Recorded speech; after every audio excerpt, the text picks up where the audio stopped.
42. I don't know if you noticed, but that number is everywhere in Spider-Man Into the Spider-Verse. Ever since I saw the film, I've been thinking, what was the relevance of 42? Why is it on the spider that bit Miles? Why is it in the opening sequence? Twice! Why is it when Miles hits that sign after his first attempted leap of faith, he's shown lying between the numbers 4 and 2, making 42? Why is 42 the maximum occupancy on the bus that took them to Okay. That one might be a bit of a stretch because I'm pretty sure no one noticed that one, but most importantly, why is the number 42 on the spider that bit Miles? Like, who puts a number on a spider? Unless it's supposed to mean something. A clue. I don't know where I'm going with this, so let's just...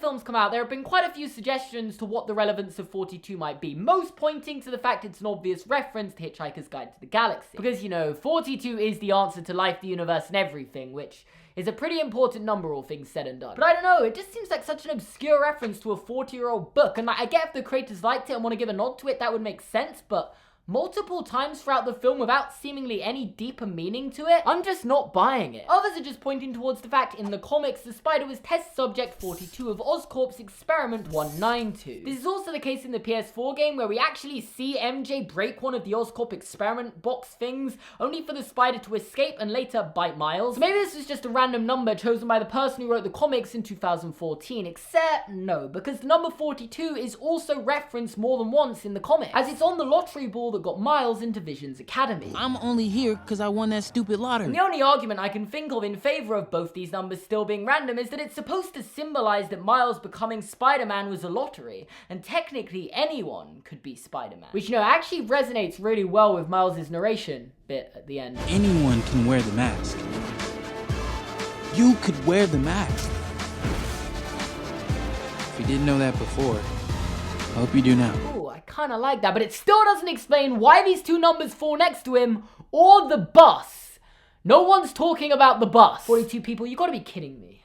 Okay, I'm going to ignore the random 42s now and just go with the fact the spider is test subject 42 of some secret Alchemax creating a new Spider-Man project that's never mentioned throughout the film. Which, I mean, it's kind of weird that it's never spoken about considering a large part of the film takes place at Alchemax Labs, and there surely could and would have been a chance to have an Easter egg referencing it, but no, all the walls were blank. Not one room with a do not enter Experiment 192 going on in here on the door or something like that. And put that together with the fact the spider glitches just like the spider people from the other dimensions, I think we have good reason to believe this spider is from an Alchemax in another dimension. And while you'd think it'd be pretty simple to say the spider came in through the super collider with the rest of the spider people when they stuck Spider-Man's head into it. Like, you'd think that, wouldn't you? But no, it just couldn't be that simple. Because of a short 2-second clip revealing the collider only opened the world up to 5 other universes. Specifically, Earth 616, Earth 65, Earth 14512, Earth 90214, and Earth 8311. And I've looked up each of these Earths and they match up perfectly with all the spider people we meet. Earth 616 is the main comic book Earth, which I'm guessing Peter B. Parker comes from. Earth 65 is the universe where Gwen Stacy is bitten instead of Peter Parker, therefore Spider-Gwen. Earth 14512 is referenced to be the home of Penny Parker. Earth 90214 is the Marvel Noir, so Nicholas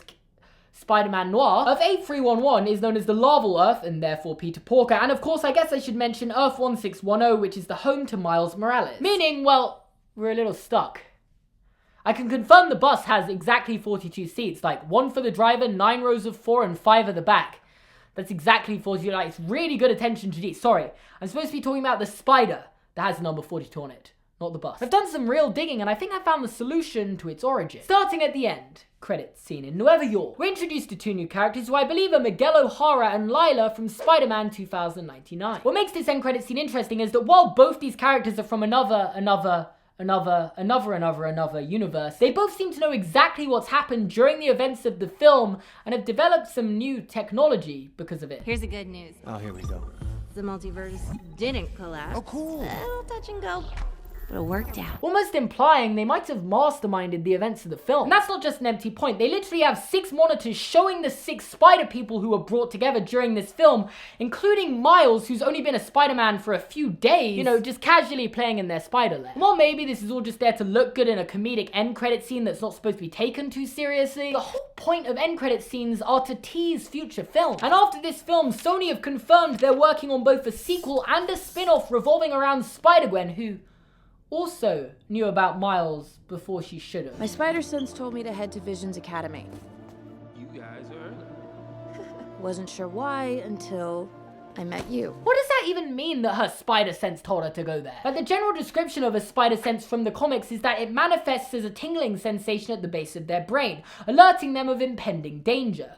The strength of the tingling rises in proportion to the severity of the threat. For instance, a little tingling such as a happenstance passing by of an enemy would prompt Peter to be alert, while as a strong tingling, sometimes to the point of being painful, is interpreted as a need to take immediate evasive action on a deadly threat. A perfect example of this was when Miles was about to get crushed before he first came across the collider.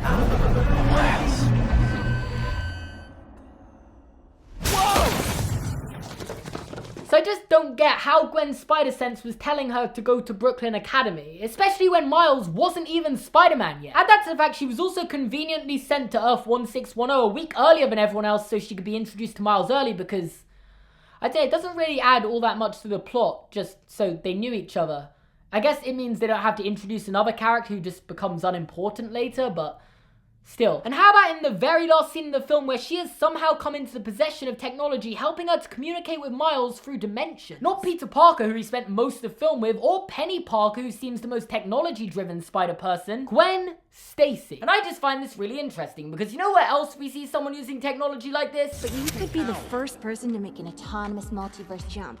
Or the last. Meaning just every direction I look, it always leads to Gwen working with, or at least unknowingly having had Miguel lead her to Miles somehow. And therefore logic dictates he simply must have had something to do with the spider being there as well. I genuinely don't see any other way. Like, meanwhile the events of the film are going on, he had just created the first technology to transport someone to another dimension. But surely this wasn't his first attempt to use this technology. No way would he risk it on himself. Surely he'd be more likely to use it on a, I don't know, spider that has similar DNA to him. And given that Miguel's origin story from the comics is that he was literally head of the genetics program at Alchemax, where he accidentally rewrote his DNA and became Spider-Man, the chances of him creating a spider like this, test number 42 specifically, just fits up too perfectly to not be the plot of the sequel. They'll be releasing the sequel in a few years, so if you're watching this then, make sure to comment something like, who's watching this in 2022? Because everyone loves those comments. Best comments on YouTube if you ask me. You'll get thousands of likes. And talking about likes, I'd quite like this video to get thousands of likes. So if you enjoyed it, make sure to leave a like and